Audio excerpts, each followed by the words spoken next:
Have you been thinking about buying a house in Sedona, but you're not really sure where to begin? Recently, I had a man reach out to me and he was very upset. Said he'd been trying to make a home purchase in Sedona for the last 3 years, but he hasn't been able to get any of his offers to be accepted. And that gave me the idea to make this video where I have come up with a list of the top 10 reasons buyers often struggle to purchase a house in Sedona and what you might be able to do to make your dream of owning a home in Sedona become a reality.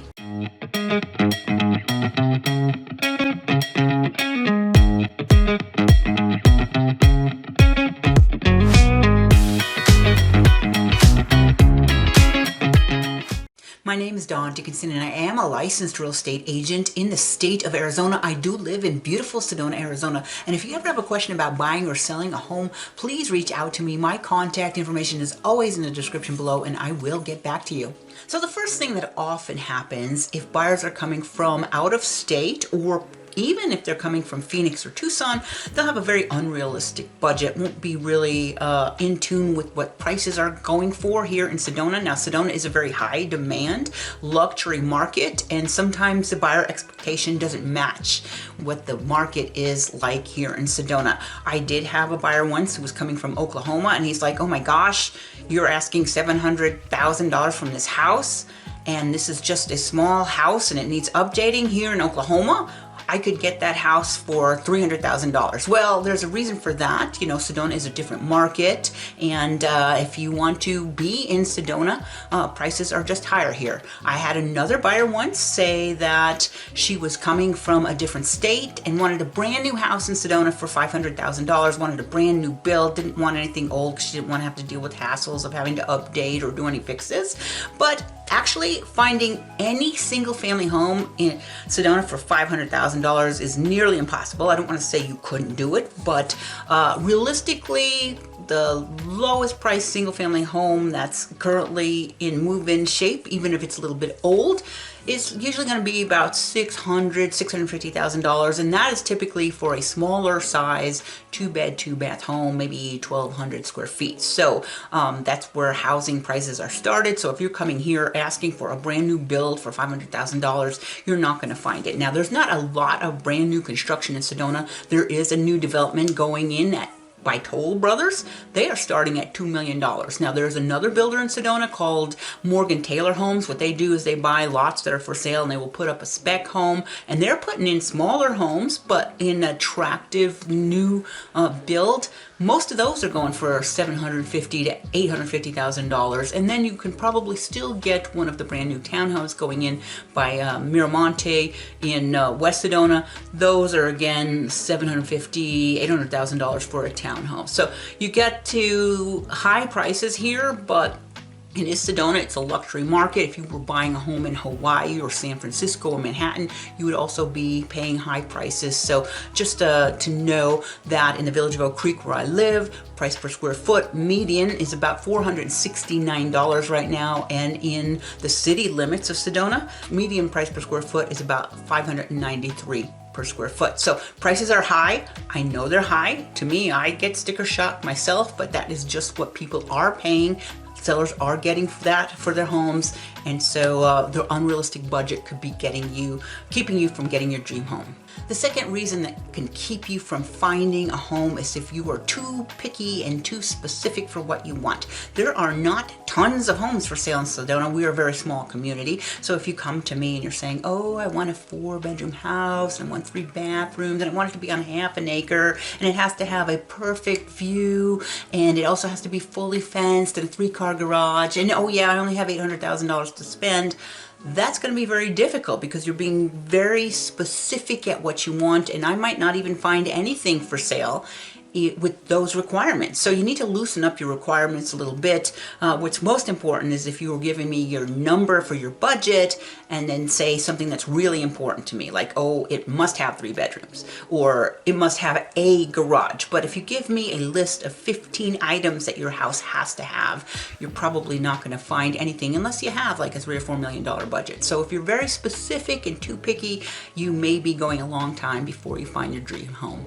Okay, number 3 is if you don't act quickly enough and you take your time. So especially if you're shopping in the spring or fall where real estate moves a little bit faster. Say if you look at a house and you're like, oh, I really like this, but I'm not sure. I want to wait until my daughter can fly out next week and get her opinion on it. And then you want to come back and explore the neighborhood and, get a little feel about what it is like to live in that house. Sometimes if you take too much time, another buyer will come in and put in an offer and it will go pending before you even have a chance to submit your offer because you've taken too much time to think it through.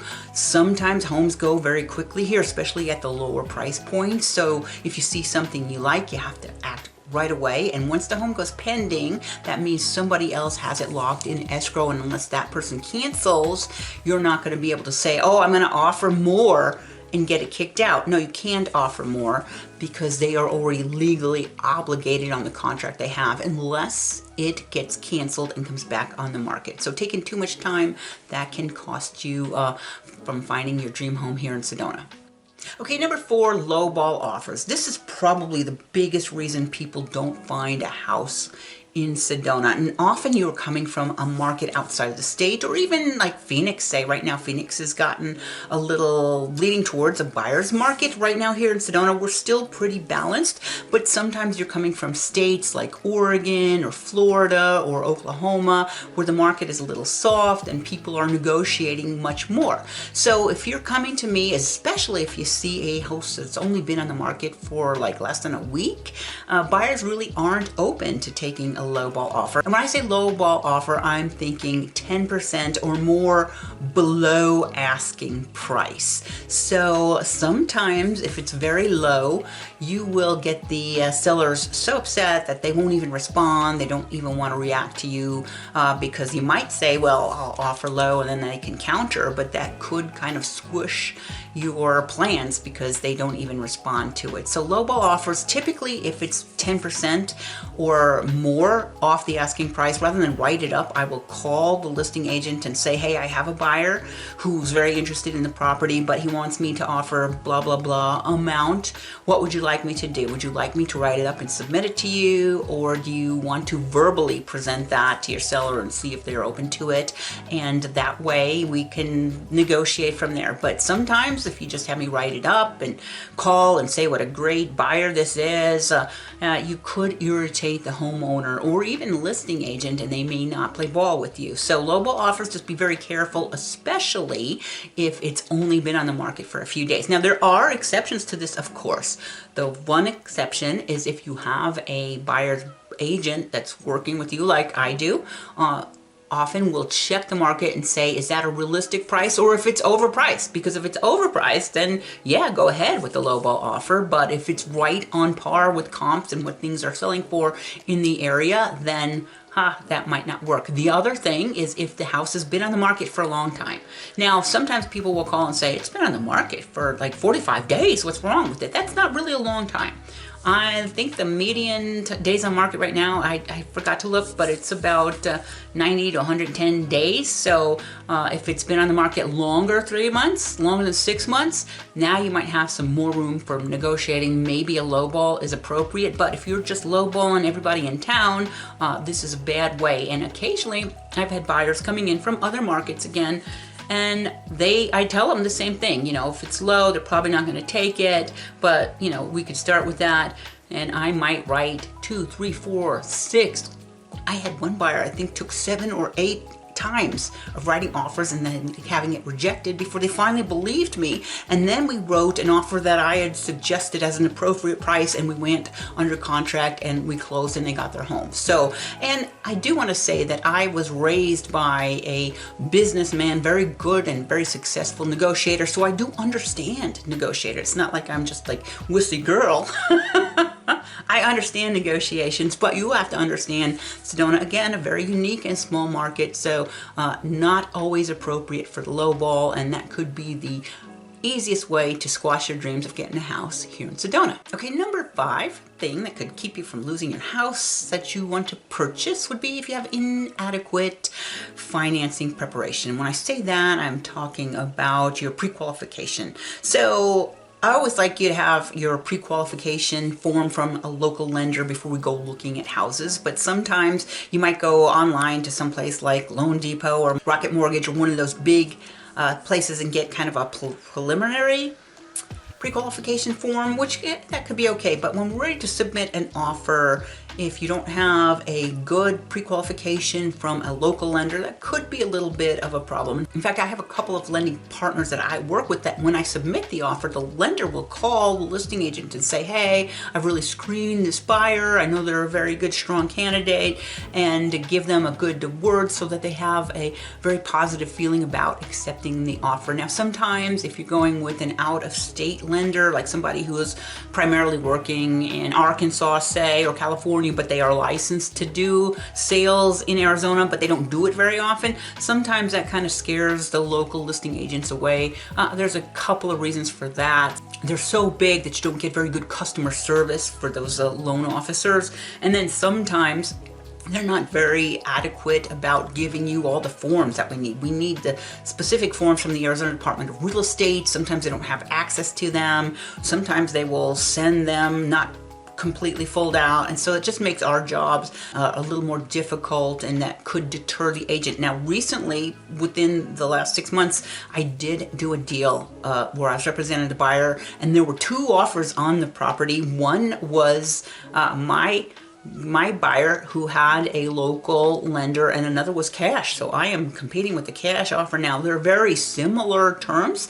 The listing agent said, well, we like the fact that you were a local agent. You are a Sedona agent who sells in Sedona, and that was a plus. And the fact that your lender was local. So those 2 things helped my client get the house of her dreams rather than the other client that was trying to purchase that home. So again, having a local lender is very attractive, and having all your financing ready to go when you find your house is a very good plus. Number 6 is lack of local representation. So a lot of times here in Sedona, we will have buyers come up with their buyer's agents who come from Phoenix, and that actually really isn't a big problem, but we do like it if you're having a local agent who does a lot of business in Sedona, because we're familiar with the areas. We know the types of things that can go wrong in a transaction, local, specific to our market, and we've often dealt with those before. And so when they come up during the inspection process, we know the best way to deal with it and the best way to recommend our client respond. Another thing is the local agents will know the areas, and if you tell me a thing that is very important to you, say you want a very tranquil, peaceful home, I might not bring you to homes that are in the busier, more noisy part of town, because again, I do business here, I know what it's like here, and I can kind of visualize what you are wanting and match up your needs to the inventory that's here in Sedona. So choosing an out of area agent to represent you could be a mistake, and that could cost you finding the perfect home. Number 7 is if you are looking in a neighborhood that only allows vacation rentals just in case. I've had a lot of buyers come here and they're looking for a part-time home, and so they're thinking, if I'm going to be out of town for a couple of months, I want to be able to rent it out short-term. And of course, there are many neighborhoods and HOAs that restrict short-term rentals, so it reduces the inventory for you to look at. So if you're being very restrictive, say I'm not going to look at any houses that don't allow me to short-term rent just in case I decide to, you're probably getting rid of at least half of the homes that could be a good buy for you, or it could be even more appropriate than one in a neighborhood that allows the short-term rental. So if you're again eliminating half of the inventory right off the bat for a requirement that might not even come into play, again, that's reducing your chances of finding the right home here in Sedona.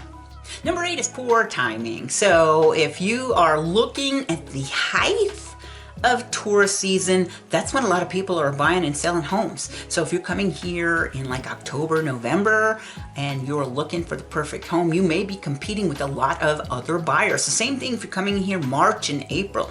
High tourist season also means a lot of people are waiting to come to Sedona until the weather is perfect, and that's when they're liking to look. Now, if you want to come buy a house in the summertime, that's actually the best place or the best time to buy in Sedona, because tourism is low, not a lot of people are looking looking. And so if you want to come in June, July, or August, yeah, it's a little bit hot, but you might be able to find the best deal. The other time that's good is around Christmas time or January, early February.